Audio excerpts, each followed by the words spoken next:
wabarakatuh.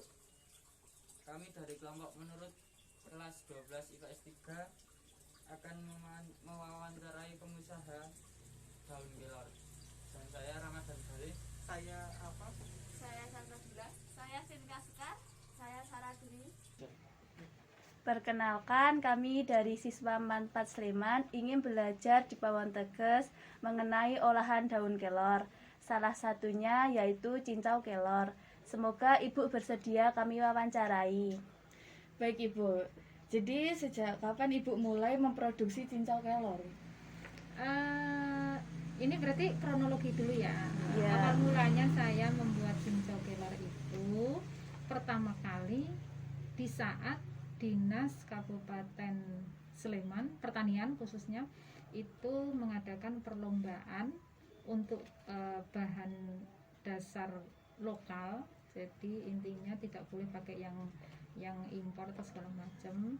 Nah di situ kami memberanikan diri mengikut perlombaan itu.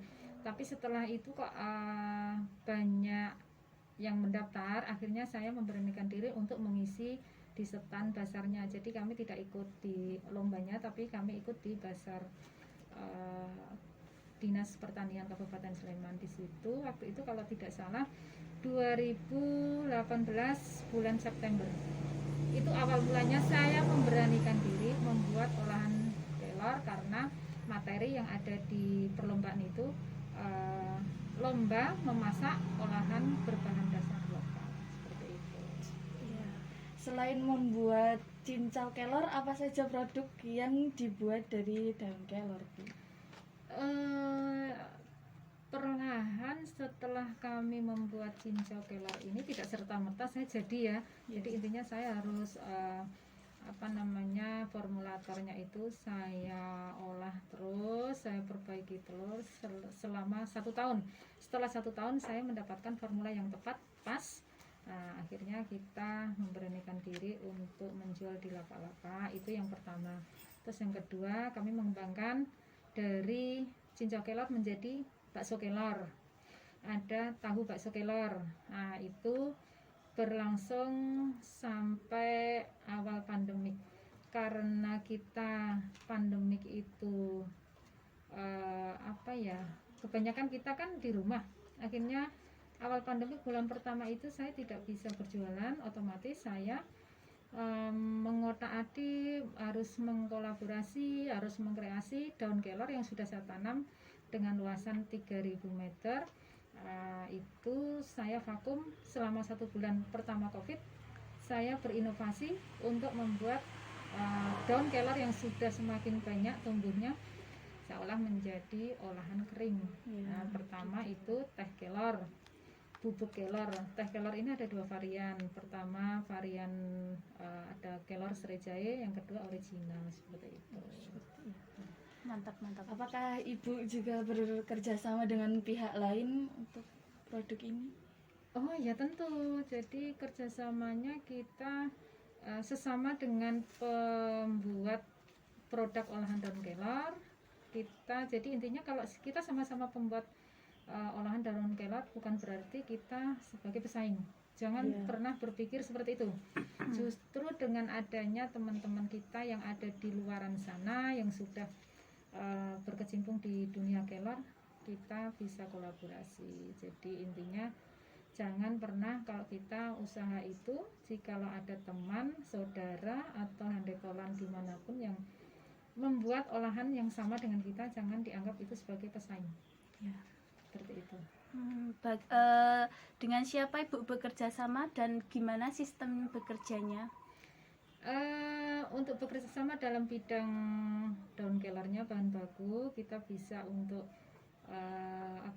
mensuplainya yaitu dengan kelompok-kelompok wanita tani yang ada di paguyuban wanita tani se-Kecamatan Pakem dan Kecamatan Turi. Jadi itu kita kerjasamanya di situ.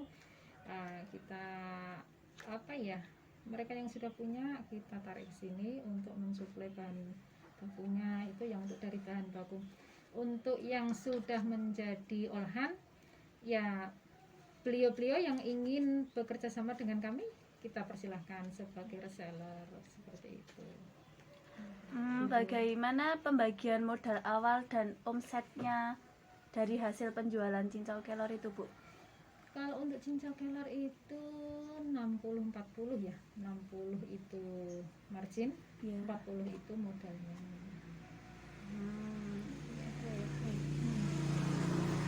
Dalam pembuatan cincau kelor itu apakah membutuhkan waktu yang lama? Buat cincau kelor itu sebenarnya membutuhkan waktu 5 menit sudah jadi. 5 menit. 5 menit. Karena Sama-sama. semua fresh. Ya. Jadi tidak ada yang diawetkan, tidak ada bahan tambahan, murni dari daun kelor sama pengental, santan, gula, udah selesai. Kalau gula ini kan sebagai pelengkap, Ya. santan juga pelengkap. Kalau untuk cincangnya 5 menit jadi. Simple, praktis dan menguntungkan. Lalu bagaimana cara Ibu memasarkan dawet kelor ini? Cincau kelor ini kita pertamanya offline, jadi buka lapak-lapak. Pertama saya punya pasar ada di Pasar Tani Provinsi, itu yang mengadakan Dinas Pertanian Provinsi, anggotanya yang bisa berjualan di situ dari perwakilan 4 kabupaten 1 kodian. Jadi kami berkumpul di sana itu rutin setiap Jumat. Terus kita waktu itu juga ada pasar Lugut, kita ada pasar Sehati, kita ada di food court, kita itu yang offline ya. Terus yang untuk online-nya kita lewat GoFood, lewat WA, jadi simpel aja. Karena ini kan olahan siap saji, jadi kita harus standby. Standby-nya dalam arti bahan baku kita siap. Kalau ada pesanan langsung kita buat, jadi kita tidak menyetok terlalu lama. Ya. Seperti itu. Apakah cincau kelor ini mempunyai manfaat bagi konsumen, Bu? Dari nama kelor itu terkenal sebagai pohon ajaib ataupun sebagai pohon yang kandungannya itu superfood. Jadi di sini nanti bisa dibaca di kandungan daun kelor. Nah ini ternyata untuk potasiumnya ini melebihi dari pisang. Terus untuk vitamin K-nya itu 4 kalinya dari wortel. Nah itu ada zat besinya malah 25 kali 25 kali dari bayam. Nah untuk vitamin C-nya melebihi dari jeruk. Iya. Jadi 7 kalinya dari jeruk. Kalau jeruk itu 1 berarti 14 kalinya. Kalau separuhnya yaitu 7 kali. Untuk kalsiumnya 4 kalinya dari kandungan susu. Untuk protein itu bisa dari yogurt, bisa dari olahan daging-daging itu melebihi 2 kalinya. Jadi intinya daun kelor ini kandungannya luar biasa. Dengan mengkonsumsi daun kelor ini sudah tercukupi sumber-sumber vitamin, zat besi, mineral dan lain-lain dari sini. Karena ini emang makanya kenapa selalu dibilang pohon ajaib atau miracle apa itu bahasa ininya atau bahasa latinnya ini kan Moringa oleifera. Jadi kenapa di Afrika itu waktu Nelson Mandela itu berhasil mengangkat warganya yang dulu kelaparan, kekurangan gizi, dengan adanya pohon kelor, Nelson Mandela berhasil mengangkat warganya menjadi sehat sampai sekarang. Oh iya, mantap. Lalu biasanya cincau kelor ini dijual dengan harga berapa, Bu? Untuk kemasan kecil siap saji itu 5.000. Untuk yang paketan itu biasanya untuk dibawa pulang itu terdiri dari cincau kelor yang sudah kita bungkus sekitar 400 gram dengan gula sesuai takaran itu harganya 10.000.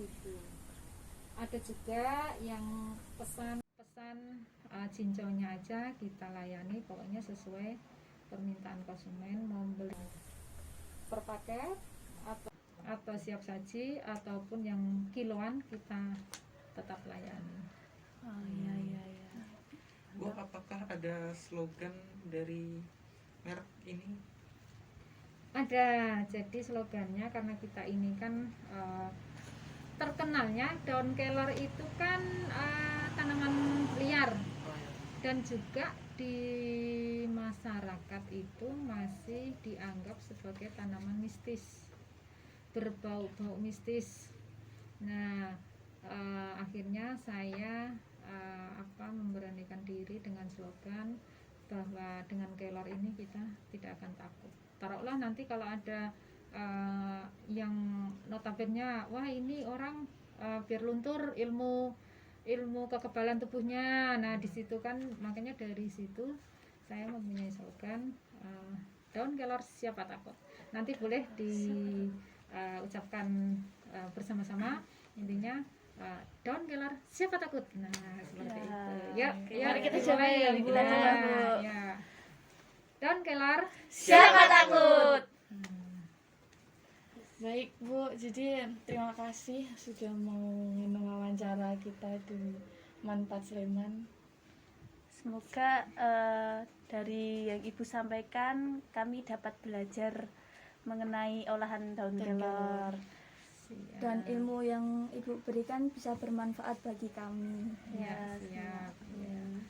Intinya begini, karena ini daun kelor ini saya sekarang sudah merambahnya ke pasar luar negeri.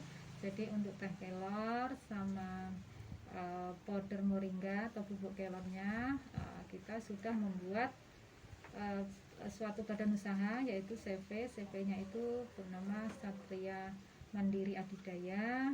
Nah, di situ kami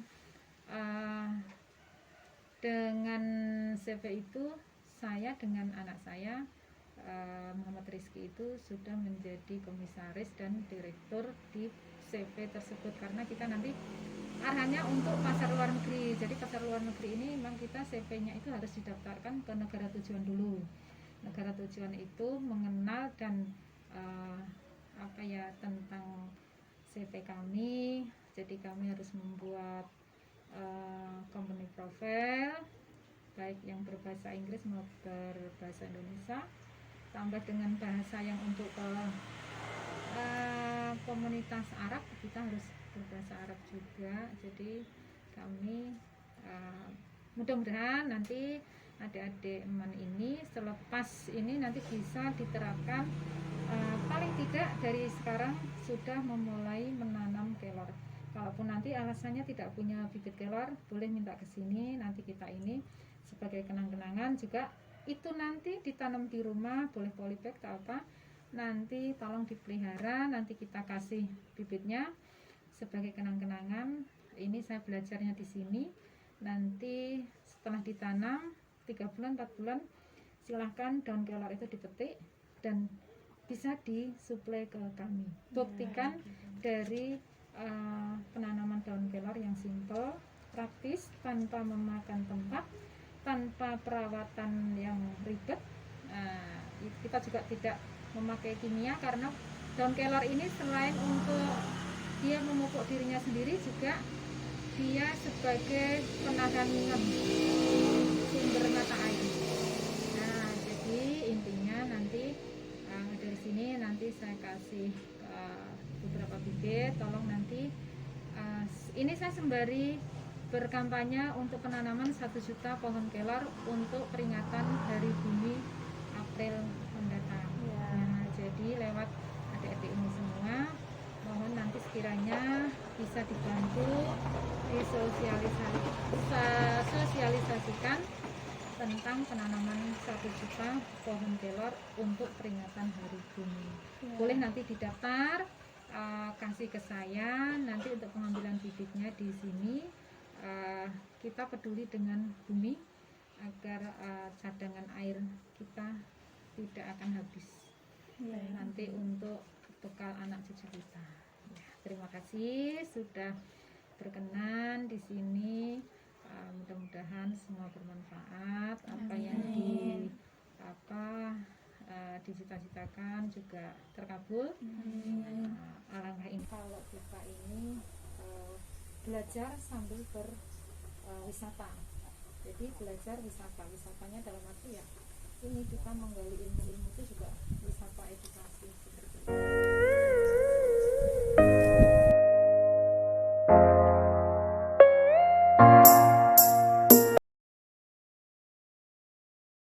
Semoga video wawancara yang kami sampaikan bermanfaat bagi kita semua.